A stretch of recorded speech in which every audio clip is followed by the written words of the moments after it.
Hello guys, welcome back to your YouTube channel microbiology. So आज की इस lecture में हम चालू करने जा रहे हैं क्लास 11 फिजिक्स का एक बहुत इंटरेस्टिंग और इम्पोर्टेंट चैप्टर जिसका नाम है फ्लूइड मैकेनिक्स। बेसिकली एनसीईआरटी में इसका नाम दे रखा है मैकेनिकल प्रॉपर्टीज ऑफ फ्लूइड्स, लेकिन इसको हम बोलते हैं एक्चुअली में फिजिक्स की भाषा में फ्लूइड मैकेनिक्स। तो आज के इस लेक्चर में हम चालू करने जा रहे हैं फ्लूइड मैकेनिक्स को। सो इसमें बेसिकली हम समझेंगे फ्लूइड के बारे में, फ्लूइड होता क्या है, फ्लूइड किस तरीके से मूव करता है, कैसे कैसे उसमें क्या क्या लॉज होते हैं। तो इसमें हम सब चीज़ कवर करेंगे। तो आज का जो गोल रहेगा, सबसे पहले तो यही रहेगा कि फ्लूइड होता क्या है, फिर हाइड्रोस्टैटिक्स क्या होता है, फिर उसके आगे हाइड्रोडायनेमिक्स क्या होता है, प्रेशर क्या होता है। बेसिकली इस चैप्टर में कुछ टर्म्स हैं जो कि आपने पहले पढ़ चुके हो, ठीक है। बस एक बार उनको आपको रिवाइज करना है, और कुछ नए टर्म्स भी हैं लेकिन वो आपको एक बार में ही सेम में आ जाएंगे, ठीक है। ओके, सो उसके बाद है हाइड्रोस्टैटिक पैराडॉक्स, फिर उसके बाद है Pascal's law. Then hydrostatic paradox के बाद में हम पढ़ेंगे पास्कल्स लॉ, फिर उसकी एप्लीकेशंस क्या होती हैं, फिर प्रेशर डेप्थ में क्या होगा, बुओयांसी क्या होती है, 9th क्लास में आप सभी ने पढ़ा ही होगा। आर्किमेडीज का प्रिंसिपल क्या होता है, वो भी आप 9th क्लास में पढ़ा होगा। लॉज क्या होते हैं फ्लोटेशन के, वो भी आपने सब कुछ पढ़ा होगा, ठीक है। ओके, आगे देखते हैं। सबसे पहले देखते हैं फ्लूइड, हाइड्रोस्टैटिक्स एंड हाइड्रोडायनेमिक्स। तो सबसे पहले हम देखते हैं फ्लूइड है क्या। तो फ्लूइड एक टाइप का ऐसा सब्सटेंस होता है जो कि फ्लो होता है आफ्टर प्रोवाइडिंग एक्सटर्नल फोर्स। जब कभी भी उसमें हम एक्सटर्नल फोर्स अप्लाई करते हैं तो वो फ्लो हो जाए, उसे हम बोलते हैं फ्लूइड, ठीक है। इसमें एग्जांपल आता है आपका वाटर, ठीक है। जब हम उस पर एक्सटर्नल फोर्स अप्लाई करते हैं तो आसानी से फ्लो हो जाता है, ठीक है। ओके, हाइड्रोस्टैटिक्स का है, ये बड़ा कॉन्सेप्ट नहीं है, नाम बड़ा है इस कॉन्सेप्ट का लेकिन छोटा सा कॉन्सेप्ट है। इसमें बस ये है कि अगर हम स्टडी कर रहे हैं फ्लूइड के बारे में रेस्ट पर, तो उस समय बोलेंगे हाइड्रोस्टैटिक फ्लूइड। और जब हम हाइड्रोडायनेमिक्स की बात करें, तो जब हम स्टडी कर रहे हैं फ्लूइड की मोशन में, तब हम बोलेंगे उसे हाइड्रोडायनेमिक्स। बस, ठीक है। यहाँ तक क्लियर होगा आप सभी को, आई होप। आगे देखते हैं प्रेशर एंड हाइड्रोस्टैटिक पैराडॉक्स। देखिएगा, प्रेशर तो आप सभी को पता ही होगा, जब कभी भी हम किसी भी फोर्स को एक पर यूनिट एरिया पर लगाएं उसे हम बोलते हैं pressure. Pressure is equals to force per unit area, okay, ठीक है। तो इसकी आपने 9th क्लास में एप्लीकेशन भी पढ़ी होंगी, जैसे आपका जो सिरिंज जो होती है, सिरिंज में जो पिन होती है वो स्मॉल साइज की होती है, क्यों होती है, ठीक है। ये सब आपने पढ़ा ही होगा, ठीक है। आगे देखते हैं हाइड्रोस्टैटिक पैराडॉक्स। ये छोटा सा ही कॉन्सेप्ट है लेकिन नाम इसका बड़ा है, टेंशन ना लो। हाइड्रो नहीं है, सॉरी, हाइड्रो आता है इसकी जगह, सॉरी, ये हाइड्रोस्टैटिक्स है, हाइड्रोस्टैटिक, ठीक है। ओके, तो देखिएगा, जो प्रेशर होता है लिक्विड का वो डिपेंड होता है केवल और केवल हाइट ऑफ कंटेनर में जिसमें वो रखा हुआ है, ना ही उसकी साइज पे, ना ही उसके शेप पे। दोबारा समझते हैं, जो प्रेशर होता है लिक्विड का वो केवल और केवल उस लिक्विड के कंटेनर की हाइट पे डिपेंड होता है, ना कि उसके कंटेनर के शेप या साइज पर। लाइक एज मान लो आपका कोई कंटेनर इतना बड़ा है, कोई इतना सा है और कोई इतना है, तो बताइए सबसे ज़्यादा प्रेशर किस में होगा। जी हाँ, बिल्कुल सही सोचा आपने, इसमें होगा। क्यों? क्योंकि इसकी हाइट सबसे ज़्यादा है, ठीक है, इसकी हाइट सबसे ज़्यादा है, ठीक है। इसकी शेप की बात करें तो मान लो ये इतना ऊंचा है, ठीक है, ये एकदम इतना मोटा है थोड़ा इससे, और ये इन सब से ही ज़्यादा मोटा है, ठीक है। तब भी इसमें ज़्यादा होगा भाई प्रेशर। क्यों? क्योंकि इसकी हाइट सबसे ज़्यादा है। तभी आपने ऑब्जर्व करा होगा, जो आपके जो टंकी होती है घर में, वो आपके घर की छत पे लगाई जाती हैं। क्यों? क्योंकि प्रेशर ज़्यादा आए उस जगह से, इसलिए। हाइड्रोस्टैटिक पैराडॉक्स का आपने एग्जाम्पल भी देख लिया, ठीक है। आगे देखते हैं द पास्कल्स लॉ। ये बहुत इंपॉर्टेंट है, आपके स्कूल एग्जाम में 5 नंबर पूछ लिया जाता है, अच्छे नंबर से 5 नंबर का आता है ये, और आपके नीट वगैरह में भी अच्छे नंबर से पूछ लिया जाता है। देखते हैं क्या है ये Pascal's law. So basically Pascal's law क्या कहता है, जब कभी भी हम प्रेशर अप्लाई करते हैं फ्लूइड पे, तो जो प्रेशर होता है, वो वाला प्रेशर वो इक्वली डिस्ट्रीब्यूट होता है फ्लूइड में, ना कि एक पर्टिकुलर जगह पर रहता है। समझते हैं इसको थोड़ा सा। मान लीजिए ये कोई बीकर है, इसके अंदर मैंने वाटर डाल दिया है, और इस पे मैं, देखिएगा, इस पे देखिएगा, एक सेकेंड, देखिए, हम इसमें कोई पी नाम का प्रेशर अप्लाई करते हैं। ये जो प्रेशर है ना, वो सारे लिक्विड में इक्वली फैलेगा, ना कि एक जगह पे रह जाएगा। कहने वाला ये है, इसलिए मैंने यहाँ पे दिखाया है P A is equal to P V is equal to P C, ठीक है। आगे देखते हैं, अगर हम ग्रेविटी को हटा दें एक टाइप के लिए, यानी अगर ग्रेविटी को हम इग्नोर कर दें, तो जो प्रेशर होगा लिक्विड इक्विलिब्रियम में, जो प्रेशर होगा लिक्विड का इक्विलिब्रियम में, वो सेम होगा हर जगह। ठीक है, ओके। इसके एप्लीकेशंस होते हैं हाइड्रोलिक ब्रेक और हाइड्रोलिक लिफ्ट। ठीक है, ये तो हो गया आपका थ्योरेटिकल। लेकिन अभी हमें आपको यहाँ पे समझना है इसका थोड़ा डेरिवेशन, जो कि बहुत इंपॉर्टेंट है। देखते हैं डेरिवेशन, देखिएगा, देखिए देखिएगा, अब आगे देखते हैं। यानी देखिए यहाँ पे मान लीजिए अगर यहाँ पे हमने तीन फोर्स अप्लाई करी, एफ ए, एफ बी और एफ सी, और उनका एरिया है अलग अलग ए बी ए सी, तो हमें यहाँ पे ये प्रूफ करना है कि P A is equal to P B is equal to P C. यहाँ पे पहले आप इसका स्क्रीनशॉट खींच लीजिए। ठीक है, we have to proof it, P A is equal to P B is equal to P C. I hope आपने स्क्रीनशॉट खींच लिया होगा। देखते हैं आगे। ट्राइंगल था उसको मैंने इस फॉर्म में बना दिया, यानी एफ ए इधर, और जहाँ पे थीटा आ जाता है वहाँ पे ध्यान रखना कॉस थीटा आएगा हमेशा। जैसे यहाँ पे थीटा है तो यहाँ पे हमेशा कॉस थीटा आएगा, जहाँ पर भी थीटा है। इसका भी आप स्क्रीनशॉट खींच लीजिए। ठीक है, यहाँ पर एफ सी है, यहाँ पर एफ बी है, यहाँ पर एफ ए कॉस थीटा है, यहाँ पर एफ ए साइन थीटा है। ठीक है, ओके। अब हम इसका आगे देखते हैं क्या है। तो देखिए, अब हमने इक्विलिब्रियम अप्लाई कर दिया पहली वाली सिचुएशन में, जो अभी हमने ये इस फॉर्म में बनाया था ना, तो वहाँ पे इसको आप ऐसे समझिए इस तरीके से।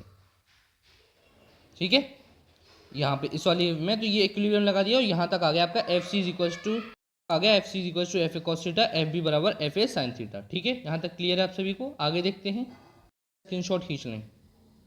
हमने लिया था फोर्स का, अब लिया है हमने एरिया का उसी फॉर्म में। ठीक है, इसका भी स्क्रीनशॉट खींच लें। अब यहाँ पे इसी तरीके से इक्विलिब्रियम अप्लाई कर दिया, और ये ऐसा हो गया A C is equal to A cos theta और A B is equal to A sine theta. अब आप कहोगे इक्विलिब्रियम है क्या? इक्विलिब्रियम एक टाइप का ऐसा होता है, एक ऐसी सिचुएशन होती है जिसमें सारी फोर्सेज का सम शून्य हो जाता है। सिग्मा एफ एक्स, यानी जितनी भी फोर्सेज आपका एक्स पे हैं उसका सम जीरो, और जितनी भी फोर्सेज आपकी वाई पे हैं उनका सम जीरो। ठीक है, ओके। ये अप्लाई कर दिया मैंने यहाँ पे इस तरीके से। इसका स्क्रीनशॉट खींच लें, आई होप आपने खींच लिया होगा। अब जितनी भी अभी तक हमने इक्वेशन आई हैं, अब उनको करते हैं, फर्स्ट इक्वेशन को थर्ड से डिवाइड करेंगे और सेकंड इक्वेशन को फोर्थ से। ठीक है, देखते हैं।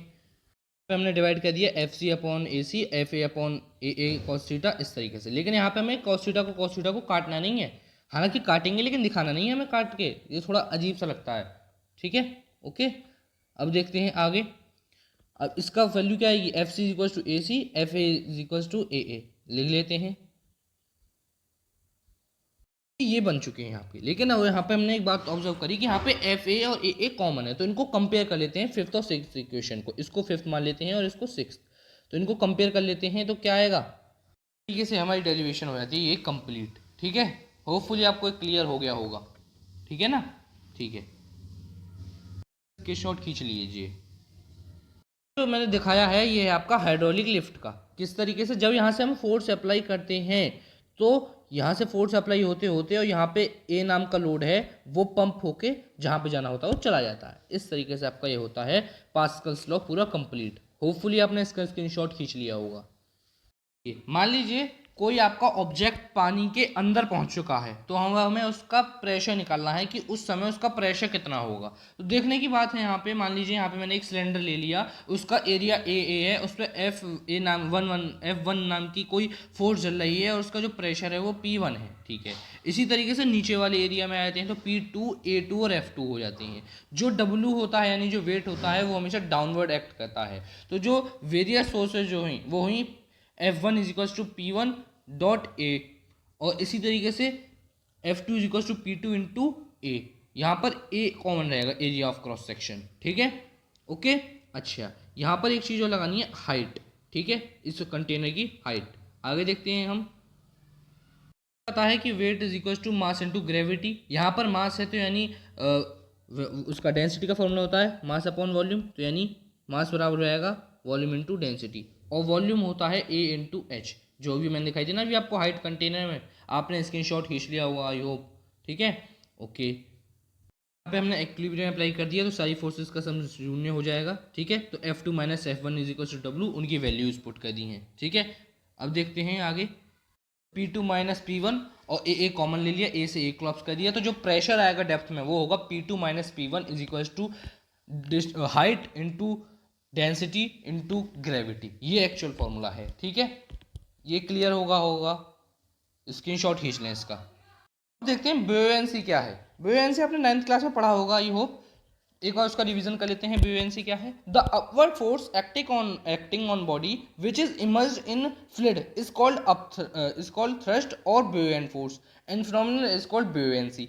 जब कभी भी कोई भी ऑब्जेक्ट या कोई भी बॉडी पानी के अंदर इमर्ज हो जाती है तो उसके ऊपर पानी जो है वो क्या डालता है, वो उसके ऊपर एक टाइप का फोर्स अप्लाई करता है, ठीक है। अच्छा, तो उस वाले फोर्स को हम बोलते हैं बुओयेंट फोर्स, यानी अब इसके ऊपर पानी जो है वो अपवर्ड फोर्स लगाएगा, ठीक है। लाइक एज आपने कभी कभी करके भी देखा होगा, जब आप अपने मग को उसमें डाल के देखते हो बकेट में, मग इन बकेट, जब बकेट में डाल के देखते हो, ठीक है, उल्टा करके जो डालते हो तो वो डूब नहीं पाता। क्यों? क्योंकि उसके ऊपर वो फोर्स लगा रहा है पानी, इसलिए। देख लिया आपने बुओयेंसी।